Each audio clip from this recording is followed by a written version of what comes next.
Nosotros continuamos, ya está nuestro especialista en consulta. Vamos a conversar sobre la hiperlordosis lumbar, eso que genera, hay dolores, a qué pacientes afecta más, todos esos detalles ya el doctor nos los va a comentar. Cabe señalar que este es un tema solicitado por nuestros televidentes. Esperamos que también aquellos que se identifiquen con alguna de la sintomatología puedan también escribirnos sus comentarios a través del Facebook de Canal 10 Nicaragua. Para ello nos acompaña el doctor René Urroz. Él es especialista en ortopedia y traumatología. Doctor, bienvenido. Gracias por acompañarnos nuevamente.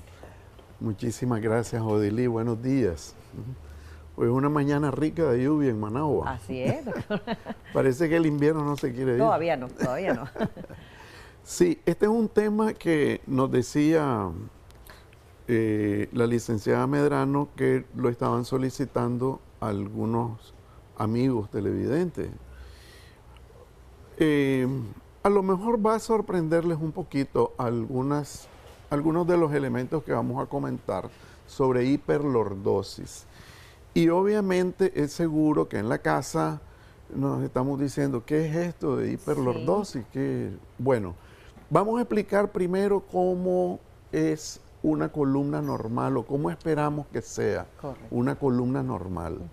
Si nosotros vemos una columna de una persona vista de frente, si la vemos en una radiografía, vamos a ver que la columna está muy alineadita, muy vertical. Pero si la vemos de lado, si la vemos de perfil, entonces vamos a ver que la columna tiene unas curvaturas. Curvaturas que son normales, que son para todos los seres humanos. Curvaturas que la columna requiere para poder funcionar bien. Imaginémonos a la columna no solo como un sistema de carga, sino como un resorte, como un sistema de movimiento en muchas direcciones. Ahí vemos esa figurita de una columna normal, la que está con el check-in en verde, y vemos que hay una pequeña curvatura en la parte cervical, en el cuello. Esa se llama lordosis cervical. Luego hay una curvatura contraria en el tórax y esa se llama cifosis torácica. Pero luego pasamos a la última parte, digamos, la penúltima parte de la columna, lo más bajito que vemos, que es donde la gente dice la rabadilla, y vemos que ahí hay otra curvatura más pronunciada, bastante pronunciada, cuya concavidad es hacia la espalda. Esa se llama lordosis, es normal. Hay una lordosis cervical, una cifosis torácica y una lordosis lumbar normal. Pero si vemos la otra columna que tiene una X en rojo, vemos que esa lordosis lumbar se aumentó y vemos una curvatura bastante pronunciada. Y vemos a gente en la calle, ¿verdad?, que son con la rabadilla como metidita y son como nalgoncita. Fíjense en la figura. La persona se ve como más nalgoncita, el sacro se ve más horizontal. A ese fenómeno se le ha llamado hiperlordosis. Ahora, el sentido común, la lógica nos dice que esa hiperlordosis nos debe llevar a ciertos problemas, que es posible que tengamos más hernias discales, que es posible que con el tiempo tengamos más artrosis de los últimos cuerpos vertebrales, que es posible que las vértebras puedan moverse una encima de otra, ¿verdad?, que se llama espondilolistesis, que es posible que padezcamos de más dolores lumbares, que la lógica nos dice eso. ¿Algún desequilibrio muscular, doctor, podría presentarse? Podríamos pensar que esas cosas pudiesen ocurrir, pero aquí les tengo una sorpresa.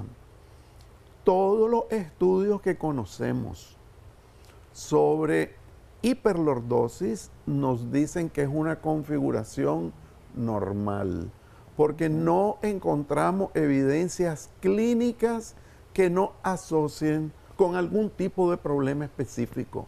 Que porque tengo hiperlordosis voy a tener hernias discales, compresiones de los nervios, que se me va a dañar más rápido la columna antes de envejecer, que nada de eso ocurre. Ahora, ¿dónde está una clave importante? ¿Ya? Sí. En que tratemos de mantener nuestro peso. Muchísimas gracias. Sí. Mi ángel de la guarda me trajo un cafecito, se le agradece mucho. Entonces, una clave muy importante es mantenernos bajos de peso, hacer buen acondicionamiento físico, educar nuestros músculos lumbares. Ese consejo va a ser excelente para todos. Entonces, si usted está en su casa y le han dicho por una radiografía o por una apariencia que tiene en su espalda baja, le han dicho, es que fíjate que padeces de hiperlordosis. Probablemente el término hiperlordosis sea correcto, pero el padecer no. Y se lo voy a poner de manera sencilla. Unos somos más narizones que otros. Yo soy narizón, otra persona es ñatito. Yo soy orejón, el otro tiene oreja chiquita. Y eso es normal, es absolutamente normal. También en la columna ocurren estos elementos. Ahora, que sí hay un límite en esta hiperlordosis, sí. Y que sí hay personas que si sobrepasan este límite pudiesen presentar algunos problemas. ¿Cuándo ya se presentan estas complicaciones y qué tipo de sintomatología, doctor? Bueno, hay que hacer unas mediciones angulares, ¿verdad? Y entonces los radiólogos y los ortopedistas hablamos de horizontalización del sacro. El hueso sacro es la última parte de la columna, ¿verdad? Y entonces este puede estar horizontalizado más que un sacro, digamos, normal, porque sería el más frecuente, ¿verdad? O pudiéramos hablar de una lumbarización de la última vértebra. También podemos encontrar personas que tienen este efecto de hiperlordosis porque tienen alguna vértebra más en su columna lumbar. Y créanlo o no, esto de tener, en vez de 5 vértebras lumbares, tener 6, es más frecuente de lo que pensamos. ¿Cómo se quita la hiperlordosis, doctor? Si fuese alguna situación como complicada o que va a afectar a alguna de las personas. Yo le haría otra pregunta. ¿Cómo hago que si mi cara es larga se vuelva redonda? Es mi configuración genética. Sí, o sea... Es mi configuración genética. Correcto. Entonces, ¿no hay ningún tipo de complicaciones una vez que se padece de esto? Usualmente no. Ok. Es una configuración anatómica, genética. A ver, les voy a poner otro ejemplo. Hay personas que tienen unos hombros súper anchos y una caja torácica muy ancha, porque su estructura esqueletal es así. Sí. Entonces, ¿a qué se debe, doctor, que a veces los pacientes refieran mucho dolor, desequilibrio, que les duele demasiado la espalda, o sea, cotidianamente? A veces refieren que tienen otros padecimientos, a veces hay cansancio, incluso algunos presentan lo que tradicionalmente conocemos como una joroba. Son tantos detalles, doctor. ¿A qué se debe esto?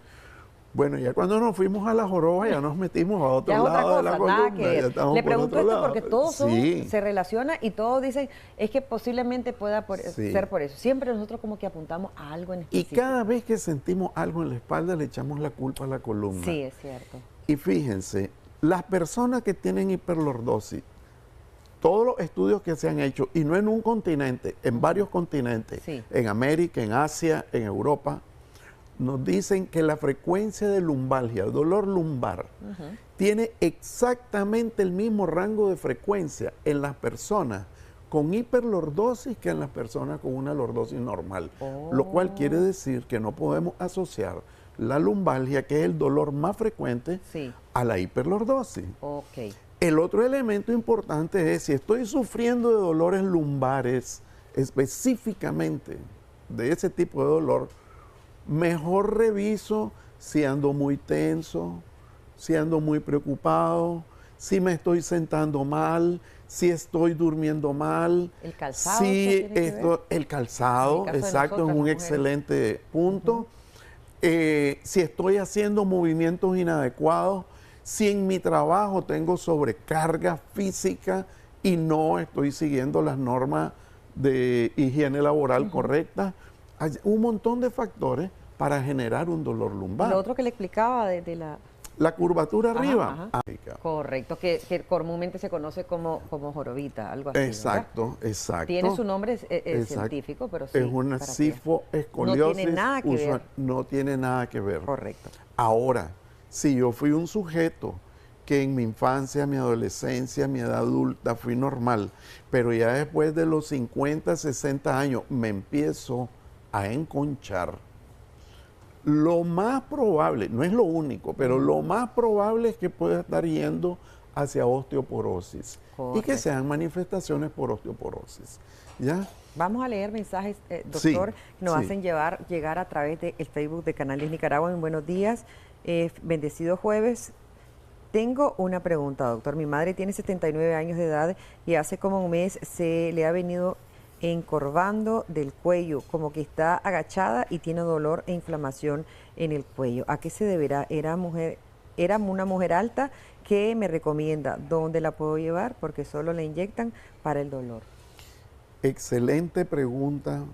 Mire, yo siempre agradezco las preguntas de los amigos televidentes. Esa es una señora que probablemente ya está caminando en osteoporosis. Okay. Entonces venimos perdiendo la talla, nos vamos volviendo chiquitos, nos vamos encorvando, la cabeza va hacia adelante, la columna torácica se va doblando y el vientre se va volviendo protruyente. Nos vamos volviendo barriguncitos y vamos perdiendo talla. Okay. De ahí la frase famosa que hay en la población que dice que cuando vamos envejeciendo nos vamos volviendo más chiquitos. Sí. Eso es osteoporosis. Osteoporosis. ¿Qué examen hacer? En primer orden, una densitometría ósea, que nos va a decir exactamente qué tipo de osteoporosis tenemos, en qué rango de gravedad estamos, cuántas han sido las pérdidas y dónde están las pérdidas principales. Correcto. Otro mensaje ya para concluir, doctor. Muy buenos días. A los dos nos dicen una consulta. ¿Qué tan hereditario puede ser esa condición? En mi familia 3 de mis tías padecen de esa condición, pero ya ahora más de 60 años de edad. Mire, qué interesante también esa pregunta. No existen, existe un rango de evidencia de que en una familia donde ha existido osteoporosis, puedan haber personas con osteoporosis. Sin embargo, hoy la tendencia de los estudios está demostrando más bien que lo que existe de manera común es el estilo de vida de esa familia. Okay. Y entonces, una familia donde no hay un buen consumo de calcio, por pobreza, por diferentes elementos, por gustos gastronómicos, donde no ha existido una cultura de acondicionamiento físico. La gente no hace ejercicio, no tiene educación de sus músculos, de sus huesos, sus músculos son flaquitos y sus huesos son débiles. Okay. Estas familias con ese estilo pueden llegar a osteoporosis todos. Correcto. Ahora, sí existen evidencias de que puede haber un factor de orden genético, racial y también de la configuración de las personas. Correcto. Mujeres blancas y pequeñas tienen un mayor riesgo de osteoporosis que las otras mujeres. Si fuese la consulta, porque no nos dice cuál de las condiciones. Ahora, si fuera por hiperlordosis, es hereditario. La hiperlordosis tiene también un pequeño factor hereditario. Sí. A ver, si yo soy chaparrito, mis hijos tienden a ser chaparritos. Correcto. Aunque la nutrición tiene un gran valor para que no sea así. Sí. Pero si yo soy, ¿qué le dijera? Cabeza cuadrada, probablemente mis hijos también. Esta es una configuración funcional que puede ser de carácter familiar. Correcto. Entonces vemos familias donde las muchachas o los muchachos son rabadilla metida y nalgoncito. Eso es hiperlordosis. Es parte de la familia. ¿Cómo no, doctor? Sí. Muchísimas gracias por habernos acompañado. usted desea alguna consulta, vemos el número de teléfono en pantalla, tiene cantidad de preguntas, el doctor con muchísimo gusto le va a atender, incluso si la hiperlordosis predispone a padecer del ciático, nos decían, en este sentido.